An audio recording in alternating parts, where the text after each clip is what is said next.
Do something you're very passionate about, and don't try to chase what is kind of the hot passion of the day. For somebody aspiring to, take things to the next level or to even surpass their wildest dreams, there's always going to have to be an element of luck. But I think more important is putting yourself in a business that can be ubiquitous, that really doesn't have limits. Because otherwise, there's always going to be a grind to it. But if the business, if it can't be something that you can visualize every business using or every consumer using, it's going to be tough to scale to be big enough or to have the perceived value. People say you have to have a lot of passion for what you're doing, and it's totally true. And the reason is because it's so hard that if you don't, any rational person would give up.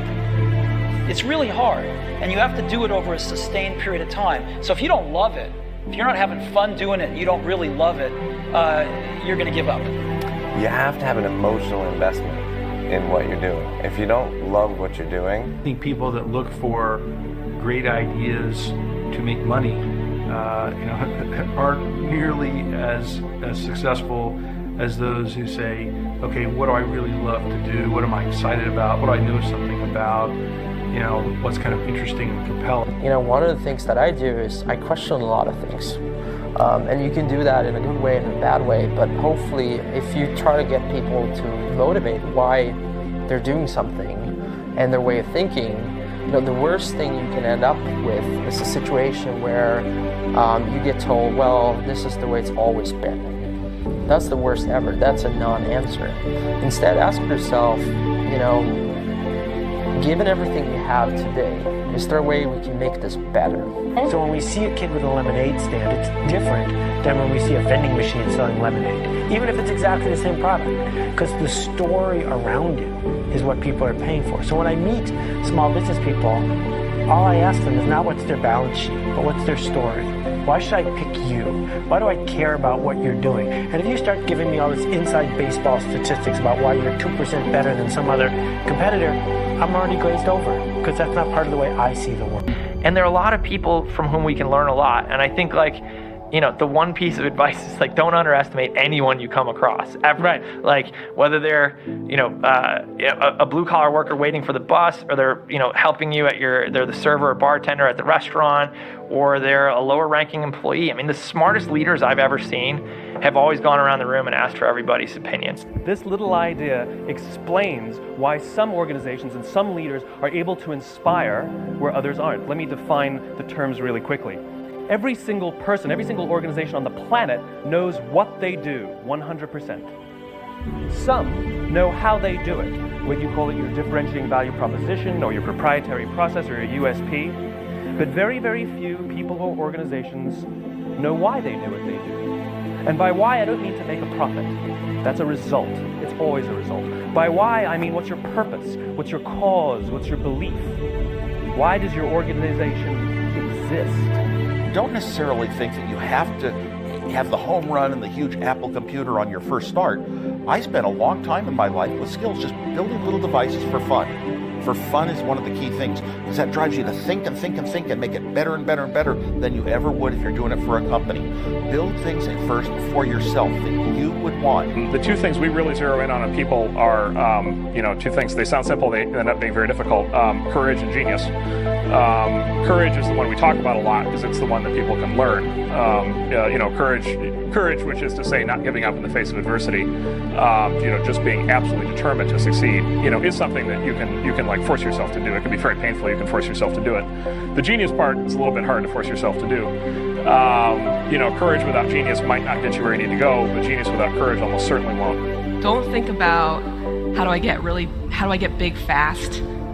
That will happen if you actually build something super meaningful and super important. So don't think about, what is the quickest way to success? Think about what is the best way to building something important that the world really needs. You don't have to be the best, but you have to be dangerous, right? You have to learn just enough to be dangerous to build an idea, concept it, and show it to the world And then it turns out there are lots of other people, including all 170 employees that work at Instagram, who are much better at doing all that stuff than I am. But you need to find people who can, be drawn to the idea that you build, and then they end up taking it and making it even better. Constantly seek criticism. Yeah.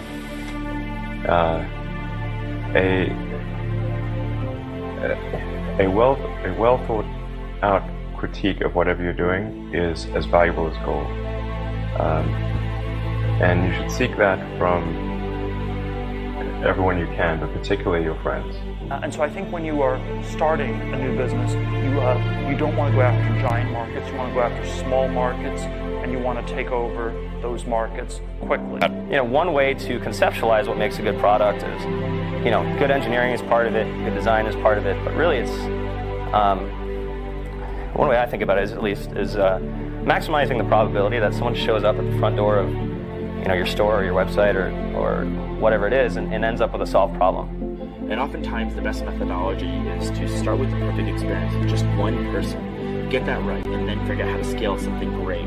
Instead of scaling something not so great and then trying to improve it, that's really hard to do. One of the things I advise entrepreneurs to do is when you have an idea, a classic entrepreneurial impulse is to hold the idea close to you and not go tell people because, the idea is so special. Right. That's almost always a mistake.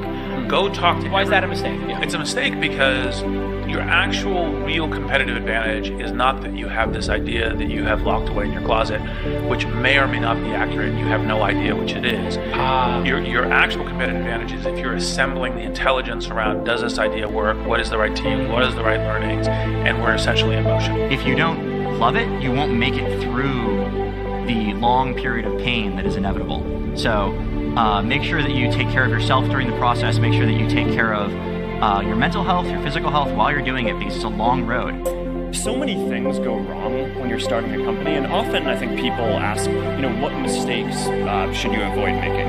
And my answer to that question is don't even bother trying to avoid mistakes, because you're going to make tons of mistakes, right? And the important thing is actually learning quickly from whatever mistakes you make and not giving up. Right, and I mean, there are things every single year of Facebook's existence that could have killed us or made it so that it just seemed like moving forward and making a lot of progress just seemed intractable, but you just kind of bounce back and you learn, and nothing is impossible. You just have to kind of keep running through the walls. That I have to want this to exist in the world. I have to not, so it's a similar rule, just say, if this was successful and I had nothing and I was not involved and I got no money off it or would I want it to do well? And that's a great check, I think, to know if you really feel good about the idea and can be passionate about it.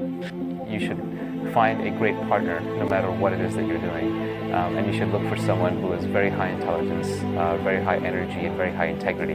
And you need all three of those. You can't compromise on any one of them. Otherwise, you'll end up with either someone who's not smart, which does you no good, or someone who's not hardworking, which also does no good, or the worst case is you end up with a smart, hardworking crook who ends up working against your interests. And integrity is something that takes a lot of time spent with someone to figure out. Most startups that fail do it ultimately because they did not make something that people wanted. They made something that, that they thought people would want, but they were either in denial about it, whether it was actually any good, or somebody else came along and made something that people wanted even more. And so it's not just about doing focus groups, it's not just about double checking your vision, it really is about integrating this concept of testing our ideas rigorously throughout the product development process, throughout the marketing process, even as we scale. I do think that one thing that's important is, especially if you're a founder or a technical founder, is to realize that you can't do everything, and even if you can, you shouldn't. But what you really need to do is think about what is the smallest possible test that I can run for this idea, for this concept, for this theory, get it out there, and get customers using it. Because your customers are going to be the ones to tell you if it's really working or not. When a lot of corporations they might call them core values or guiding principles or so on, but the problem is usually they're very lofty sounding. They kind of read like a press release the marketing department put out. They sound just like their competitors, and maybe you learn about it on day one of your job, but then it becomes this meaningless plaque on the lobby wall. Well, we wanted to come up with committable core values, and by committable, meaning we're willing to hire or fire people based on those values, completely independent of their actual job performance. You know, there are a lot of things that are outside of your control. A lot of external circumstances will determine the success of your idea, whether the market timing is right for this new kind of service, or whether people, whether a customer, like the economy is right for your kind of service, right? Whether you meet the right people who will finance your company. Many external circumstances are like outside of your control and but will affect the outcome. And you have to be okay with that. You want an idea about what you can say. I know it sounds like a bad idea, but here's specifically why it's actually a great one. You want to sound crazy, but you want to actually be right. Because when you're trying to differentiate, when you're trying to do something different, there's going to be that gut moment, that gut sense. Is this right? Is this not right? If you're not having doubt, you're not pushing the boundaries far enough. So just go and do it, try, learn from it. You'll fail at some things. That's a learning experience that you need so that you can take that on to the next experience. And don't let people who you may respect and who you believe know what they're talking about, don't let them tell you it can't be done. Because often they will tell you it can't be done. And it's just because they don't have the courage to try it. But it's very rewarding when you work on something you think is going to make a big difference. And yeah, it's a little bit harder, but I think the passion that one might bring with it brings so much more energy to that you're more likely to succeed.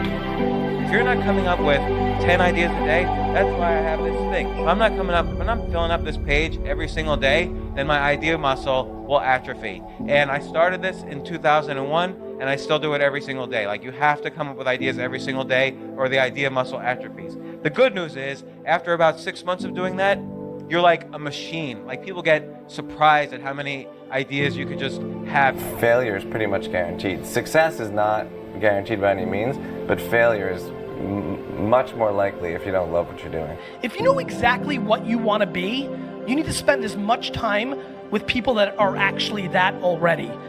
And so when we're coming up with ideas, we always ask ourselves, what kind of new market is this creating? And then also, what part of my day and what problem is it solving? And so I've gone as far as taking an entire catalog of my day from the moment I open my eyes and writing down every single thing I do, and then asking myself, is there something here?